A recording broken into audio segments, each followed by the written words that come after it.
can you actually do slow motion video on a budget, like an affordable-ish camera? So here's the same scene shot with 5 different cameras. One of these cameras is over $5,000 and another one is less than $500.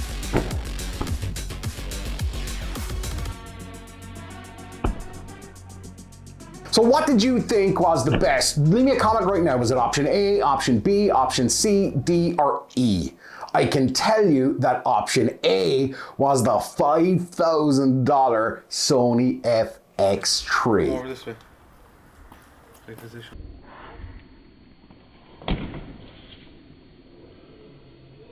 Do you really need to spend a lot of money on slow motion? Simply put, the answer is no. No.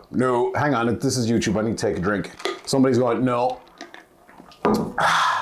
Because this is the only time I can drink because there's a camera in front of me, right? You get the YouTube thing, right? Yeah, sure, cool. I said, no, you don't have to spend a lot of money on a camera to get decent slow motion. In fact, the following scenes were shot. Here's the $5,000 camera. And here is a camera that is less than $500.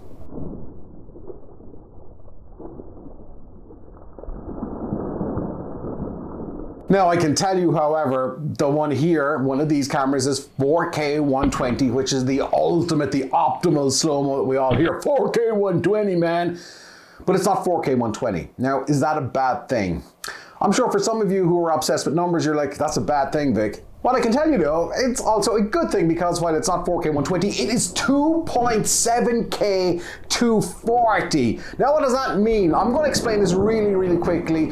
If you know, you can jump ahead to the chapter below, but 240 basically means the 2.7K is 2.7K resolution, the 240 number. That means the camera's working with 240 frames in just 1 second. So when you slow down that in your editing software, you've got all of these frames to work with the camera and the software, so when it slows it down, it is crispy, buttery smooth. Less than $500, and this is halfway through its life cycle right now before there's a new one comes out in kind of September, October. The GoPro Hero 10 Black is less than $500. It shoots 2.7K, 240 frames per second. But there's one big problem with this. Before we get into that though, this video is sponsored by Epidemic Sound. Now, if you're putting together slow motion montages or slow motion footage, you need good sound, right? Best sound as far as I'm concerned, best music, best sound effects comes from Epidemic Sound. I've been using Epidemic for years. And I've never had any copyright strikes. I've always got like the music there is phenomenal. Absolutely professionally produced, top-notch stuff. Now, I wouldn't recommend it to you guys if I didn't believe it myself. So big thanks to Epidemic Sound for sponsoring this video. They might have to get me a new phone.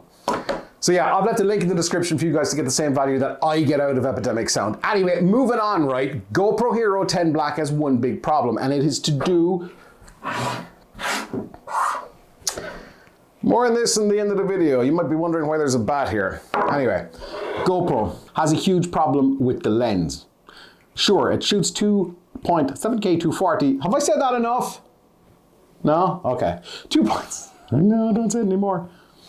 Retention. This has got no depth of field. What does that mean? Blurry backgrounds, aperture, blurry backgrounds. It's all fixed unless you get like, and even then, now that may be a problem for what you're shooting.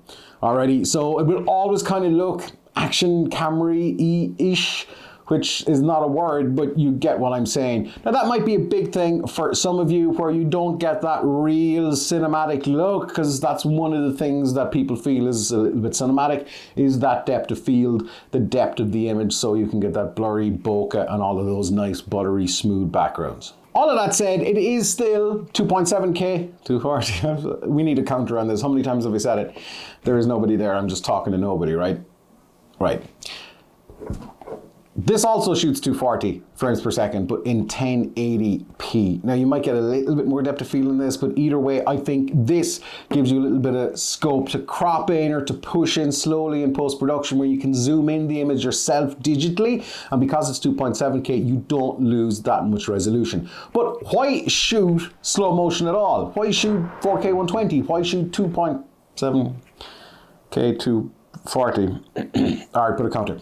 If you're shooting reels, right? If you're shooting some stupid slow motion thing for whatever reason on TikTok or Instagram or YouTube Shorts, and it's a 20-second thing and it's a pike to the face or whatever, then that's pretty cool, right? And that serves its absolute purpose. However, if you're making something a little bit longer or you're making, you know, proper YouTube videos, then having slow motion in there just for the sake of it, well, that's not going to really add to the story. And all of these montages need sequences. If you guys would like to know how to kind of edit a montage sequence, let me know in the comments. But yeah, so forget about it. If you're shooting slow-mo just for, I'm shooting slow-mo, don't shoot slow-mo just for the sake of shooting slow-mo. I don't care if it is 1, 2, 4, I'm not saying 2.7K, 240, I just did. Yeah, just don't shoot it unless it absolutely fits. Now, speaking of fits, see this bat? Bought this bat at the start of the pandemic because I figured the zombies are coming, man. And yeah, I screwed up big time.